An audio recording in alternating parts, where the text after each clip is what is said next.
For the next couple of sections, we'll turn our attention to different types of fractions. And so we'll have to organize these different sections based on kind of what is going to appear in the denominator mostly. Sometimes in the numerator, but mostly the denominator. In this particular section, we're going to focus on having either a difference or a sum of squares. And the way that we're going to tackle this is we're going to relate it to the Pythagorean formula. And so we're going to have a triangle, and we're going to use a trigonometric function in order to relate the different sides of the triangle to an angle. So to start out with, we're going to remember, just based on the Pythagorean formula here, if we see a sum or a difference of squares, what does that mean for the sides of the triangle? All right, so the idea that we work with is we have a squared plus b squared equals c squared. So if we are given a equals c squared minus b squared, that means that we have the hypotenuse, and we've solved for a leg here, so we have the hypotenuse minus a leg. So that's one thing that we should remember is if you see a minus sign,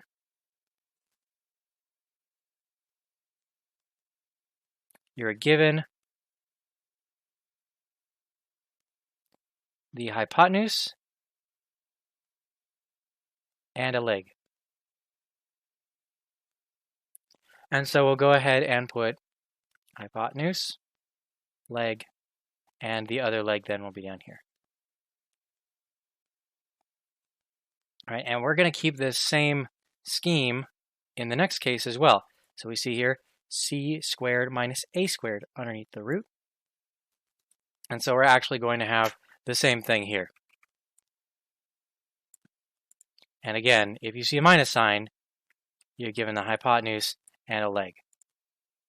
So whenever you see a difference of squares happening here, we're talking about the hypotenuse minus the leg.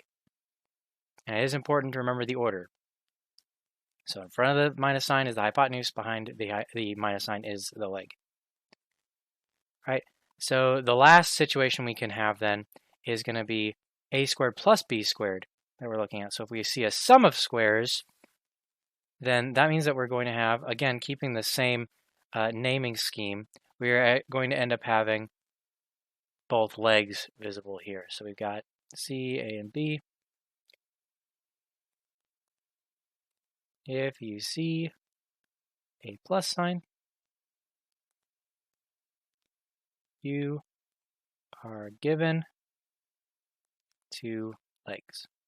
And so what's going to happen is these different scenarios, this one, and this one, not necessarily with the square root, but either a difference of square or a sum of square, is going to appear somewhere in our integrand.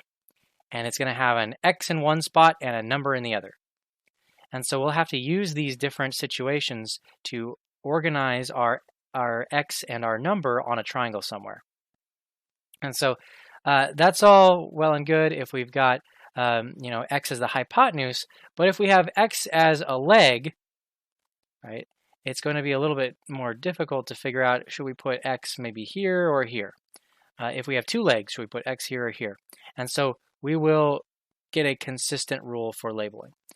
So for consistency, when we know the two legs of a right triangle, then we're going to, again, the vertices are positioned as drawn above. All these triangles are the same position, right? They have the bottom right corner has the right angle. That's the same way that we're going to be making our triangles every time, just for consistency's sake. So when our triangle is drawn like this, we will always choose the horizontal leg to be a numerical value and the vertical leg to include a variable. So when you have the choice, you're always going to choose to put your variable here and your number here. If instead we know the hypotenuse and a leg, we will label the vertical leg with the variable. So vertical leg can always get the variable when we have the choice. We do want to draw the triangle and label it every problem that we have for this section. Right? I know that there are formulas for this type of thing. They're not really going to be helpful in understanding the concept or why it works. It's just going to be the kind of thing like, okay, here's a formula I have to memorize and kind of spit out whenever necessary. So I do not want you using the formulas on exams, but you can use them on the homework. I would recommend against it because it's going to get you kind of used to it. So another thing that we'll have is, since we are going to be looking at this angle in here, and we're looking at a trig function to relate our angle to our different sides, at the end of the problem, we'll have to reverse the process and back substitute. And so we're going to have to look at inverse trig functions as well. These are going to be important. So we'll go ahead and revisit these guys here. So we have sine, secant, tangent. Remember that the cofunctions, for instance, the inverse cosine, is just the same as the inverse sine, but with a negative in front. And that's the same for cosecant and cotangent. Another thing to remember is that this guy does not at all mean 1 over sine of x. So sine of x to the negative first, right? This -1 is an inverse symbol. So this doesn't mean 1 over sine of x, right? Because 1 over sine of x is just cosecant of x. If we meant for this to be 1 over sine of x, we would just write it as cosecant. This means the inverse. So if that is confusing to you, then you might wish to write it as arc sine of x instead. And that way you can avoid potentially making a mistake with that. All right, so we will sometimes need these, so we'll keep these guys in mind. But for now, we'll go ahead and check out our first situation where we're actually going to use this trigonometric substitution. So we are going to, first off, take a look at this integral, and we may as well try to do u substitution. So we let u be equal to probably this guy in the parentheses here, 16 minus x squared. So du will be -2x dx. And looking back up here, I don't have an x handy, so this is not going to work. And so I'm kind of stuck. I'm looking at this and seeing a difference of squares. If I'm seeing a difference of squares, I've tried u substitution, it doesn't work, then I'm going to go ahead and draw a right triangle, and I'm going to draw an angle. We'll be interested in this angle theta. And so we'll go ahead and start filling in the pieces of our triangle based on this relationship here. We have 16 minus x squared. So we'll view this as c squared minus one of our legs. This is a variable, so we'll say b squared. All right, so up here should be c. So we'll go ahead and do the square root of 16, which is 4. And so on the vertical leg, we'll do the square root of x squared, which is x. And oftentimes we will have to know what this bottom leg is, so we'll go ahead and solve for it using the Pythagorean theorem. So we'll go ahead and do x squared plus z squared equals 16. And notice that I do put the little horizontal line on the z so it doesn't look like a 2. I suggest if your 2's and z's look similar, that you do the same thing. All right, so we'll solve for z.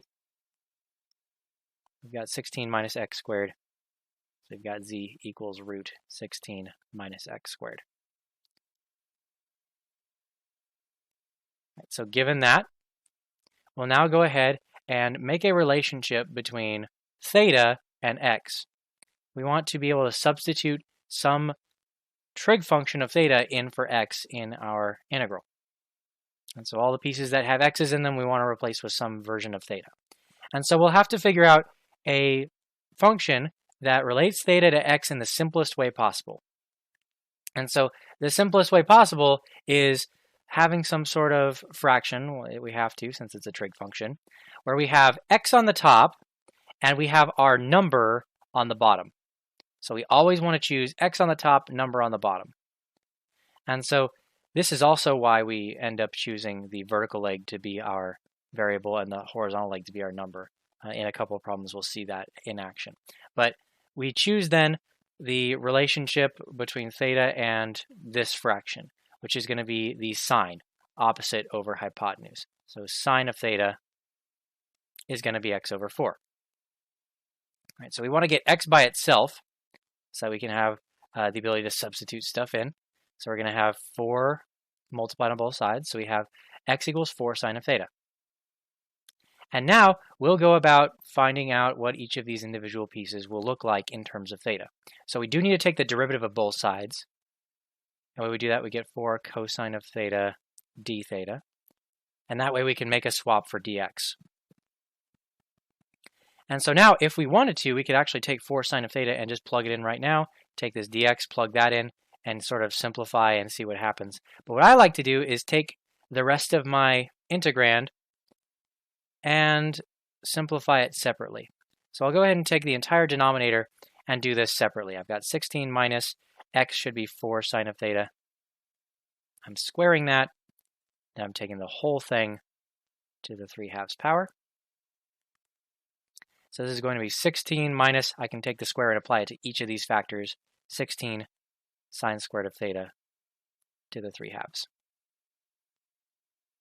Right? I see a 16 in common to both of these terms, sorry. So I'll go ahead and factor that out. 1 minus sine squared of theta to the 3/2. And I'll go ahead and I see that I have a 1 minus sine squared of theta. Remember that the Pythagorean identity gives us this relationship, that cosine squared of theta is equal to 1 minus sine squared of theta. And so I'll go ahead and make that swap as well. And so we have this whole thing to the 3/2 power. We have 16 cosine squared of theta to the 3/2, and I'll go ahead and apply the 3/2 power to each of these factors as well. So 16 to the 3/2 cosine squared of theta to the 3/2. So the square root of 16 is going to be 4 to the 3rd power is 64. And for this cosine, remember if we have something to a power and then we have parentheses and we have a power on that, we can end up multiplying the powers together. So we have over here 2 times 3/2. That's going to be cosine to the 3rd. All right, so this is going to end up as my denominator, 64 cosine to the 3rd of theta. So I'll go ahead and make those swaps up here. And I want to make sure that there are no x's left over. Everything is in terms of theta. All right, so first I'll swap off the dx. And when I do that, I get 4 cosine of theta d theta. And in the denominator, I get what I ended up with down here, 64 cosine cubed of theta. And so I can simplify. One of the 4's cancels here, and in here I get 16. So 1 over 16. One of the cosines will cancel here, and 1 here. 1 over cosine squared of theta d theta. And I can rewrite this in more familiar terms as 1 over cosine is going to be secant, so secant squared of theta d theta. And I actually know what that antiderivative should look like. That's 1/16. The antiderivative of secant squared we'll put as tangent of theta plus c.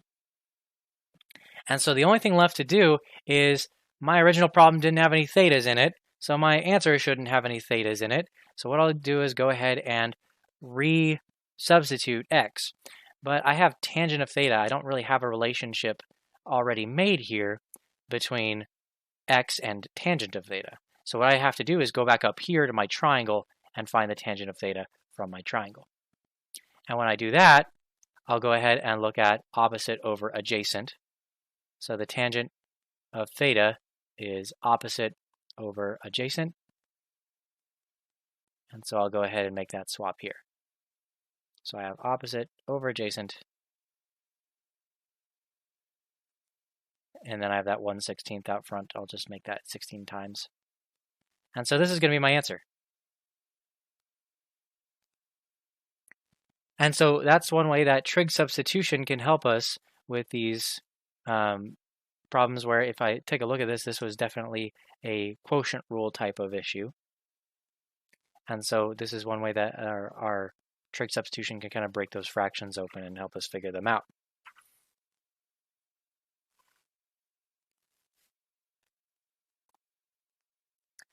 So when it comes to evaluating a definite integral, we're basically going to treat these as indefinite integrals, and then we're going to reapply our definite sort of part later.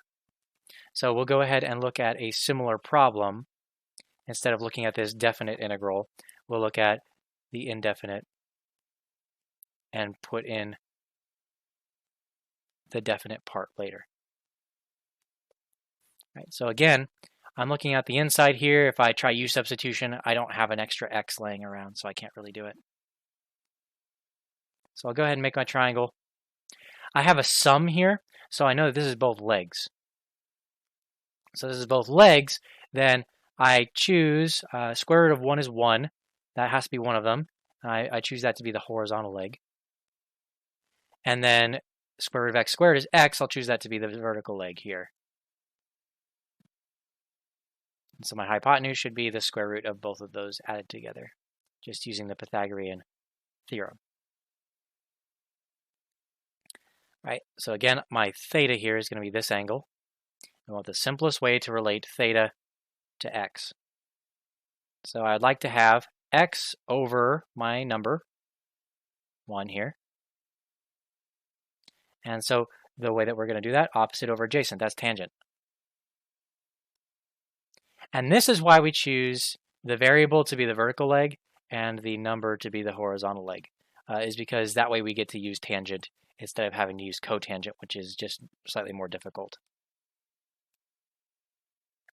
So we have tangent of theta is x. Take the derivative of both sides so we can figure out what dx should be. So secant squared of theta d theta. And so then we need, what is this denominator going to end up being?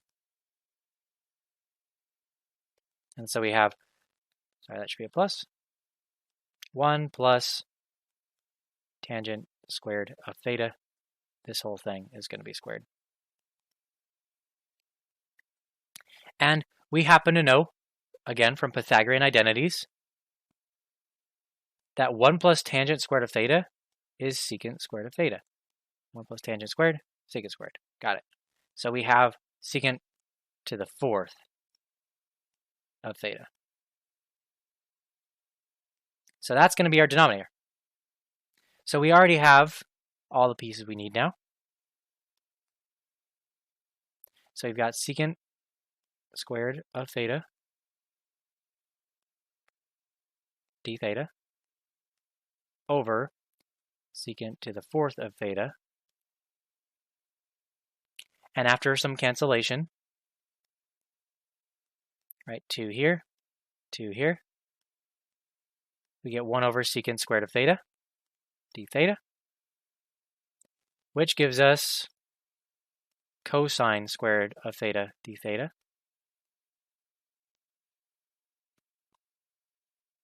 And so now we're going to have to integrate this guy. And this is a trigonometric integral. So if you remember from last section then, this is an even power of cosine. So the way we want to deal with that is by using power reducing formula. Oops, 1 plus cosine of 2 theta d theta. And we got our 1/2 on the outside there. And so when we integrate this, we got 1/2 theta plus, we're going to end up with a 1/2 here, sine of 2 theta plus c. So this is our general antiderivative here. And we can go ahead and, let's see. I know that sine of 2 theta can actually be rewritten if I want.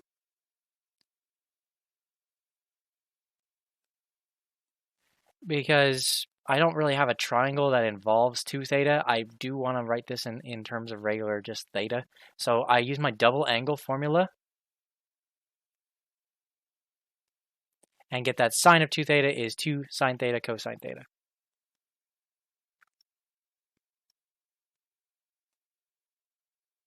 And this way I can keep things related just to my triangle here because I'm about to have to change everything back into x's. So the 1/2 and the 2 will cancel. You get 1/2, and then theta plus sine theta cosine theta plus c. Right, so I can go ahead and back substitute, change everything back into x's. So I can do sine theta and cosine theta no problem now. I've got my triangle up here, but I do need to figure out what theta is. And the way I have to do that is actually by using my tangent of theta equals x statement here. And I'll apply the inverse tangent to both sides. And when I do that, I get theta is the inverse tangent of x.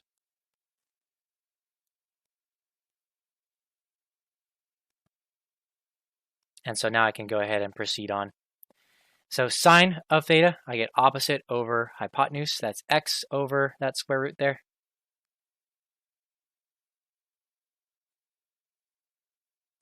The cosine is going to be adjacent over the hypotenuse.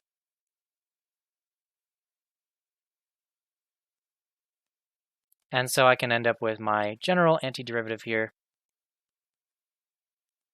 I'll go ahead and multiply these guys together. The square root can then cancel out.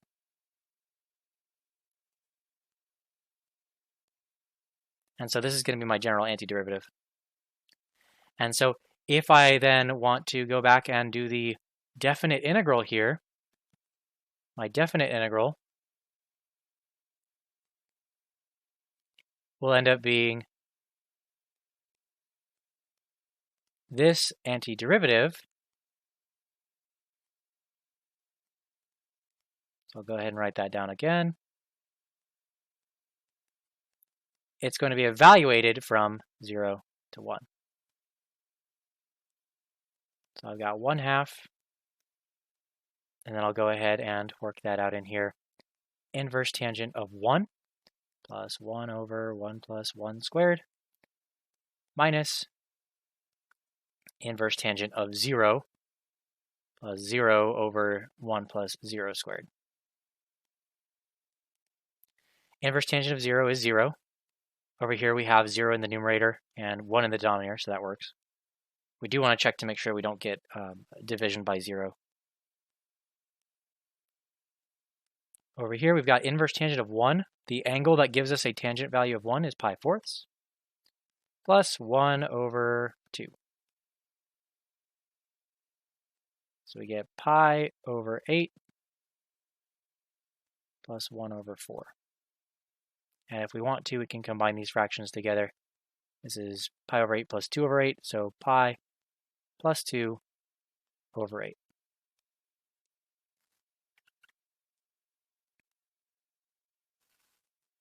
Right, so again, definite integrals, we are going to want to treat them as indefinite integrals and then just go back and do the definite part.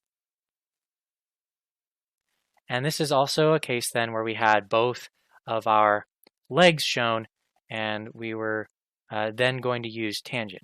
Right, so we can see the relationship already. When we have the hypotenuse given as a number and one leg given as a variable, it's going to start involving sines. And it will involve sine instead of cosine because we choose the vertical leg to be the variable. When we know both legs, we're going to use tangents. And so kind of the next case we look at then is we have, I'm looking at the difference of squares here. I've got 9 minus x squared. So I know that I've got the hypotenuse and a leg, but this time the hypotenuse is a number. And so we'll go ahead and check out the difference there. So I got my theta.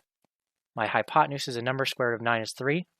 And then I'll go ahead and put in my leg, square root of x squared is just x. And so again, by doing the Pythagorean theorem, go ahead and write this out if we call this z. We end up getting z squared equals 9 minus x squared. So z is going to be the square root of 9 minus x squared. And so in this case, again, we still want x over 3. So we'll still use the sine.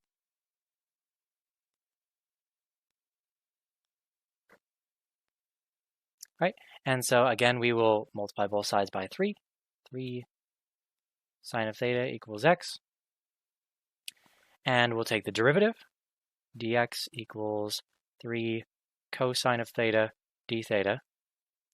But again, the difference in this problem being that we have this kind of extra bit sticking out here that we're going to have to contend with. So we'll go ahead and take a look at now this entire denominator. Now we have that little x squared sticking out in the front, and so we'll have to make sure that that's being accounted for as well. We have 3 sine of theta being squared, square root, 9 minus another 3 sine of theta squared. So we get 9 sine squared of theta on the outside. On the inside, 9 minus 9 sine squared of theta. And so the process will be similar to the first one we did. We'll go ahead and factor out a 9. And so we'll get 9, 1 minus sine squared of theta here. We'll take the square root of both of these factors. So square root of 9, square root of 1 minus sine squared of theta. Square root of 9 is 3. We multiply that by this 9 up front, and we get 27. And on the inside here, we have the square root now of cosine squared of theta, using that Pythagorean identity again. So this time we get 27 sine squared of theta cosine of theta. And so we do get a modification, like I said, from the first one we did. So we'll go ahead and insert our substitution into our integral here. So dx, first off, is going to become 3 cosine of theta d theta. And the denominator, we've worked it out to be 27 sine squared of theta cosine of theta. So the cosines will cancel. One of the 3's will cancel with these guys here, so we'll get a 9 in the bottom there. 1 over 9 integral 1 over sine squared of theta d theta. And so from there, we get, instead of 1 over sine squared of theta, we get cosecant squared of theta. And we remember that the integral of cosecant squared, right, we'll get negative cotangent of theta plus c. And we can use this triangle, again, to figure out what cotangent of theta is. Cotangent of theta, that's going to be adjacent over opposite, so 9 minus x squared over x.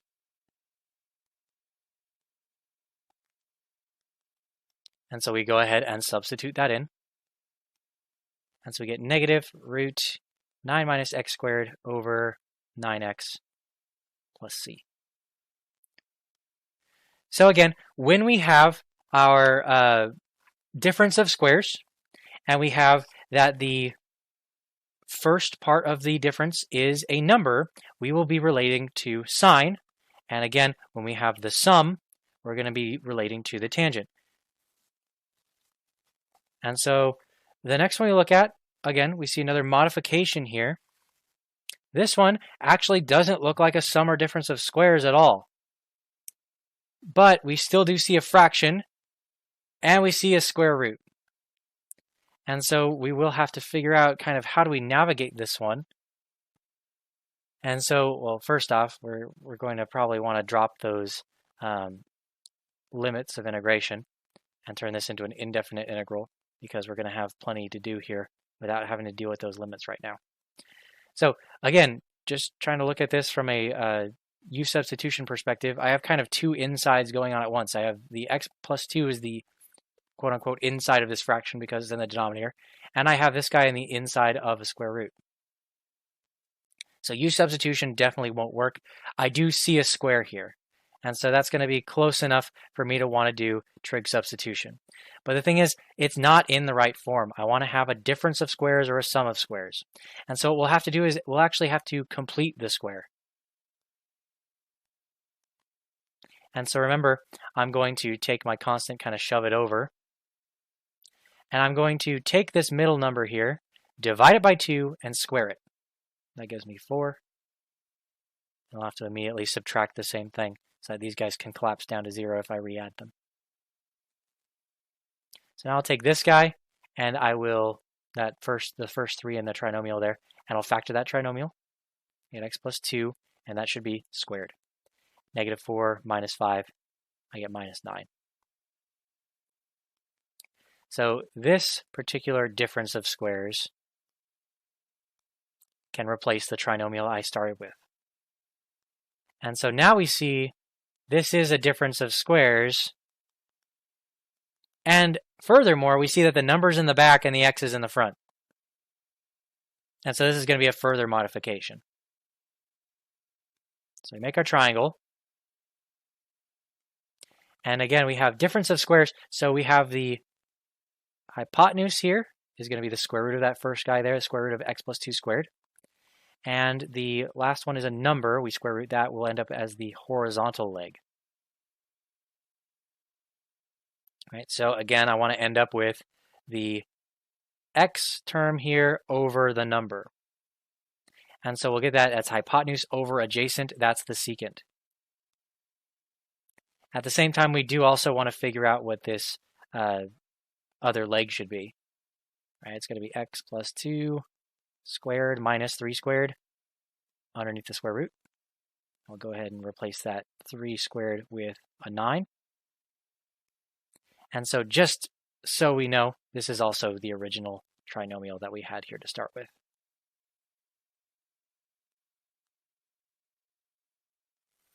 All right, and so we'll go ahead and proceed. We've got 3 secant of theta equals x plus 2. And looking back up here, I've got x plus 2 kind of written twice. It would be nice if I didn't have to, subtract 2 from both sides and kind of deal with that whole thing. You can, but since I know that I'm going to be swapping both of these out then for 3 secant theta, I don't necessarily have to. I'll go ahead and just skip straight to the derivative. The derivative of secant of theta is going to be secant of theta tangent of theta. D theta equals dx.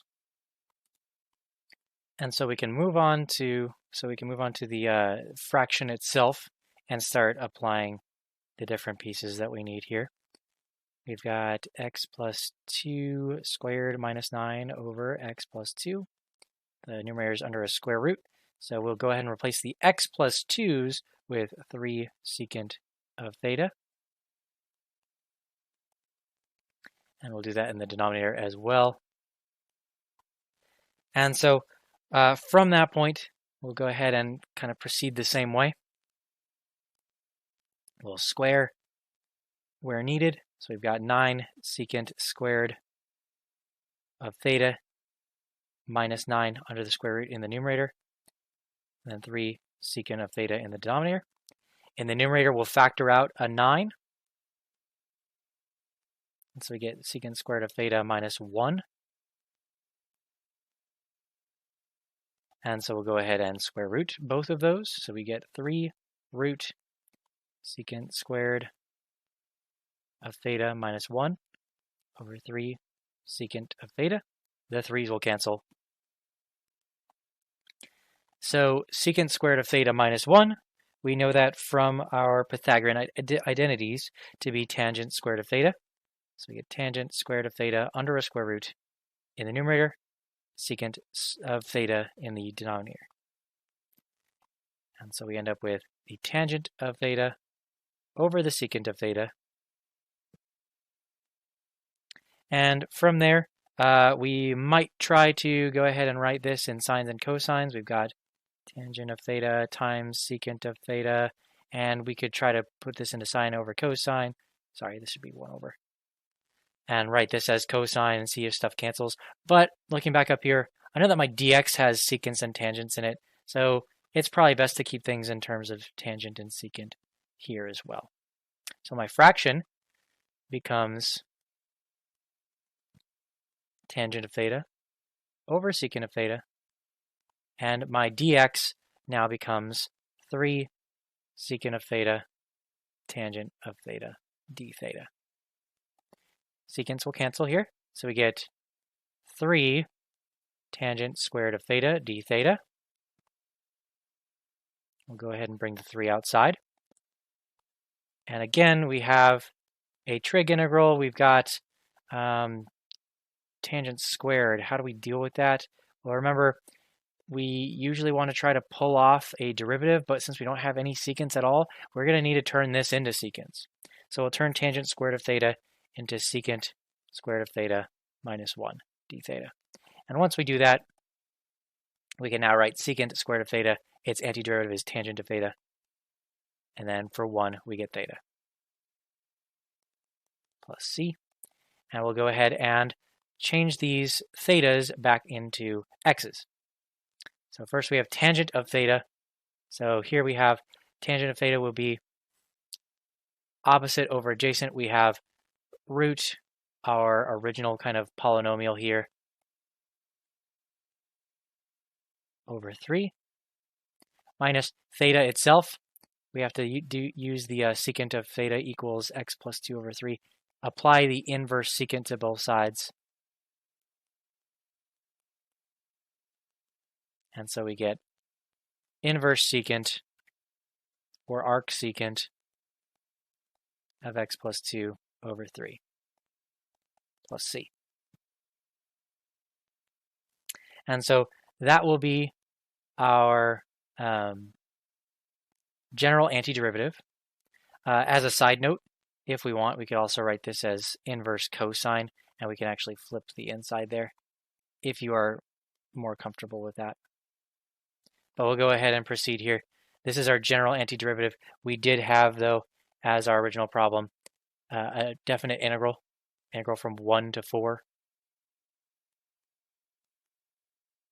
And then we had root x squared plus 4x minus 5 in the numerator, x plus 2 in the denominator. And so we can write this then as our antiderivative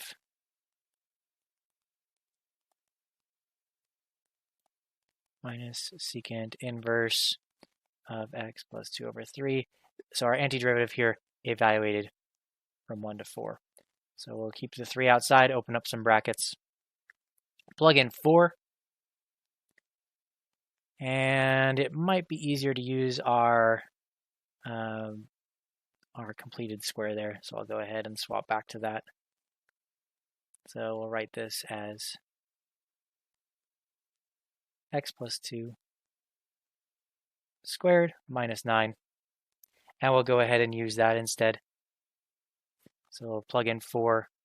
We get 6 squared minus 9 over 3 minus inverse secant, of, we got 6 over 3 minus root 1 plus 2 squared minus 9, and we'll keep going here, over 3 minus inverse secant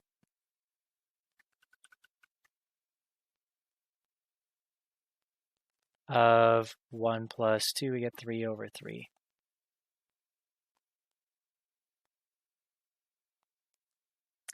All right. So moving right along here.